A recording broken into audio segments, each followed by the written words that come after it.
ক্যালেন্ডারে ডিসেম্বর, কিন্তু কলকাতায় এখনো শীতের দেখা নেই। আলিপুর আবহাওয়া দপ্তর জানিয়েছে, বঙ্গোপসাগরের ওপর ঘূর্ণিঝড় মাদি আরও শক্তি সঞ্চয় করছে। এর জেরে উধাও শীত, উত্তর পশ্চিম দিক থেকে ঠান্ডা হাওয়া ঢুকতে বাধা পাচ্ছে। ফলে কলকাতা সংলগ্ন জেলা এবং উপকূলবর্তী এলাকায় সর্বনিম্ন তাপমাত্রা স্বাভাবিকের থেকে বেশি। দিনের তাপমাত্রা 15 ডিগ্রি থেকে 17 ডিগ্রির মধ্যে ঘোরাফেরা করছে। জাঁকিয়ে শীত পড়তে এখনো বেশ কয়েকদিন বাকি। আগামী কয়েকদিন আকাশ মেঘলা থাকবে বলেও জানিয়েছে আবহাওয়া দপ্তর।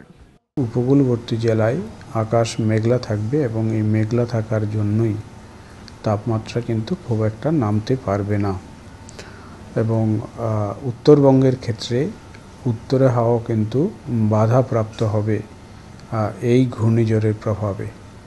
সুতরাং তাপমাত্রার এই স্থিতাবস্থা আগামী 2 থেকে 3 দিন, যতক্ষণ না এই ঘূর্ণিঝড় দুর্বল হচ্ছে।